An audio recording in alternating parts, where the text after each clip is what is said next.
This is a mini lesson analysis on Marth versus Sheik.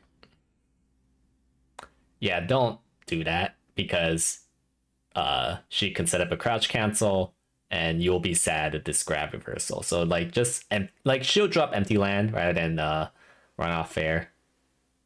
Better things will happen. I don't know. You gotta be aware that when Sheik lands, she barely crouches. So if you're gonna go for a grab, you gotta wait a little bit. But also like you could have gone for other things too. Like you could have crossed up the tippered. Or like at least cross up forward smash sooner. You gotta know the timing of that too. That like Sheik's, while she does have a lot of lag, it's not forever, you know. Definitely definitely need to adjust certain timings for edge guards.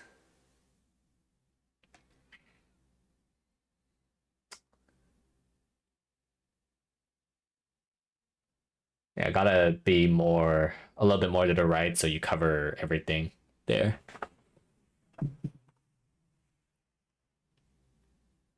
And again, it's like similar to the Falcon thing. Like I know Sheik is generally a little bit more stationary than other characters, but this kind of goes for everyone in melee. That like everybody has some level of burst options. So it's like don't expect him to always stand still in your advantaged positions. Like you gotta maybe swing once and then see where they move, and while you kind of get out of the way, because you're the big problem of how you're dealing with advantage is like you just get owned by like a dash attack or like a boost grab. That's what as we saw there. So it's like you gotta account for that. Like you gotta check those first before you wall some more or you assume that they're just gonna stand still for run up grab. I think that's like the biggest thing of how you can improve your advantage game.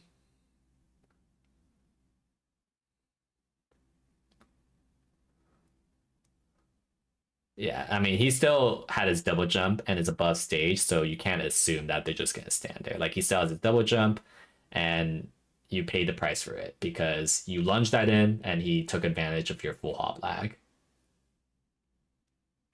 Also, don't favor roll that much. Like use real ledge options, fair from edge, faking the fair from edge, uh, and like ledge that shield, wave land down.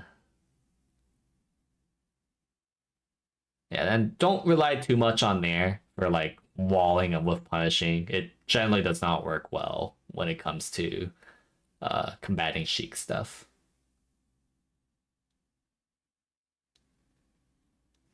And also don't swing when there's needles. When there's needles, that's like a no swing zone. You can only dash dance. Also a little bit late at the full up there. I feel like they're not exactly frame tight. Like you're acting out of it fine with like up throw, but the frames of when your fair comes out is a little bit slow, and that's affecting a lot of your slow chart. And it ultimately got you killed. I do want to see how you got killed. Yeah, again, full hop lunging. So it's like another thing that, I guess I should emphasize more is you need to be better at recognizing scenarios where there's not quite enough stun for the full hop aerial to be guaranteed. And when that does come up, you gotta cut your losses and you need to play a mix up of their landing rather than like throwing away your entire stock. Like you threw away your entire stock because you thought a full hop fair would work. It did not work, and you got killed for it. So I think that's probably like the biggest thing for you to get better at across all matchups is that when your vertical lunge, a full hop fair, full hop up air, is if it's not guaranteed, gotta cut your losses and play the next mix up because that's better than dying for whipping a full hop fair.